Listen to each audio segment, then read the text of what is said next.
North কলকাতার famous চিংড়ির butterfly cutlet, তাও আবার বাড়িতেই বানিয়ে নিয়েছি। ভীষণই ইজি, খুব বেশি সময় লাগে না, আর বানিয়ে এটাকে স্টোর করে ফ্রিজারে অনেকদিন রেখেও খাওয়া যায়। একদম পারফেক্ট পার্টি স্ন্যাক্স যাকে বলে। গেস্ট এলে জাস্ট ভেজে দাও। সবার প্রথম এখানে আমি বেশ বড় বড় সাইজের কয়েকটা চিংড়ি নিয়ে তার দেখো এরমভাবে খোসাটা ছাড়িয়ে নিয়েছি, মানে লেজের কাছে খানিকটা রেখে দিয়েছি। এবার পিঠে শিরদাঁড়ার কাজটাতে লম্বালম্বিভাবে ছুরি দিয়ে ছিঁড়ে নিতে হবে, তারপরে তার শিরাটা বার করে দিয়ে এইভাবে ফ্ল্যাট করে নিতে হবে। তার জন্য একটা ভারী কিছু দিয়ে হালকা করে কিন্তু প্রেস করবে। দেখো কি সুন্দর ফ্ল্যাট হয়ে গেল। এটাকেই বলে বাটারফ্লাই কাট, তবে অবশ্যই সাবধানে, না হলে কিন্তু চিংড়িটা ভেঙে যাবে। এরপরে নিয়ে নিলাম 4-5টা রসুনের কোয়া কুচোনো, 1/2 ইঞ্চি আদা কুচোনো, বেশ কয়েকটা লঙ্কা কুচো করে নিয়েছি, আর এই যে খানিকটা ধনে পাতা একদম তার শেকড় সমেত, সেটাকেও কুচো করে নিয়ে খলের মধ্যে নিয়ে নিচ্ছি। এরপরে এর মধ্যে একটা লেবুর কিছুটা, মানে ওই অর্ধেকটা ধরো, সেটাকেও দিয়ে দিলাম। এরপর সবগুলোকে ভালো করে এই যে ছেঁচে নিচ্ছি, বাটবো না কিন্তু, ঠিক এরকম হবে। এরপর এটা চিংড়ি মাছগুলোর উপরে ভালো করে দিয়ে দিচ্ছি। এরপরে খানিকটা বিট লবণ, তার সঙ্গে সঙ্গে সামান্য একটু গোলমরিচের গুঁড়ো, সামান্য একটু সাদা মরিচের গুঁড়ো।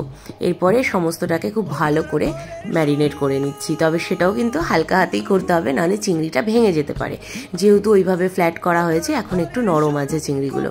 এরপরে নিয়ে নিয়েছি এখানে 6টা টোস্ট বিস্কুট, আর তার সঙ্গে সঙ্গে 3টে ব্রেড। এবার এই দুটোকে একসঙ্গে ভালো করে গুঁড়ো করে নিয়েছি। এই দেখো হয়ে গেল ব্রেড ক্রামস, তাও আবার একটু নিউ স্টাইলে। এরপরে দিয়ে দিলাম গোলমরিচের গুঁড়ো, খানিকটা রোজমেরি আর খানিকটা অরিগানো। এগুলো অপশনাল, না চাইলে নাও দিতে পারো। আর দিয়ে দিলাম সামান্য একটু বিট লবণ। ভালো করে মিক্স করে নিচ্ছি। অন্য একটা বাটিতে একটা ডিম নিয়ে ভালো করে ফেটিয়ে নিয়ে তার মধ্যে 1 টেবিল চামচ পরিমাণ কর্নফ্লাওয়ার দিয়ে দিচ্ছি। এরপরে এটাকেও ভালো করে আর একটু ফেটিয়ে নেব। এর মধ্যে সামান্য একটুখানি লবণও দিয়েছিলাম, সেটা না দেখাতে ভুলে গেছি। এরপরে ওই মশলা সমেতই একটা করে চিংড়ি মাছ নিয়ে ওই ডিমের গোলায় ডুবিয়ে ব্রেড ক্রামসে ভালো করে কোট করে নিচ্ছি। একবার হওয়ার পরে সেকেন্ড আরেকটা কোট করে নিতে হবে, এতে করে ভালোভাবে ব্রেড ক্রামসটা চিংড়ির গায়ে ভালো করে আটকে যাবে। এরপরে যেটা করতে হবে, একটা ফ্ল্যাট সারফেসের উপরে এটাকে রেখে কোনো একটা, আমি যেমন চপার দিয়ে করেছি, তোমাদের যেটা সুবিধা হবে সেটা দিয়ে এইভাবে সুন্দর করে হালকা হাতে সেট করে নিতে হবে। এতে করে একটা সুন্দর বাটারফ্লাই শেপও চলে আসবে। এই দেখো ঠিক এইভাবে 4-5 দিয়ে সুন্দর করে উপর থেকে একটু প্রেস করে দিলাম।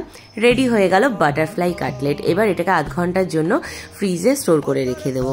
তারপরে তেল গরম বসিয়ে দিয়েছিলাম। তেলটা ভালোভাবে গরম হয়ে যাওয়ার পরে আঁচটা একদম মিডিয়াম টু লো করে দিয়ে একটা একটা করে বাটারফ্লাই দিয়ে এটাকে একটু সময় নিয়ে উল্টে পাল্টে ভেজে নিতে হবে। যখন বেশ একটা গোল্ডেন কালার চলে আসবে, এই যে ঠিক এইরকম, সেই সময় এগুলোকে তুলে নিতে হবে। কি দেখতে পেলে কত ইজিলি তৈরি হয়ে গেল একটা দারুণ স্বাদের পার্টি স্ন্যাক্স।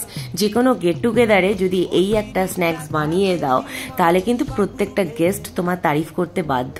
এবার সুন্দর করে একটু প্লেটিং করে দেওয়ার পালা, কারণ ওই যে কথায় আছে না, পেহলে দর্শনধারী ফির গুণ বিচারি, তো সেই হচ্ছে ব্যাপার।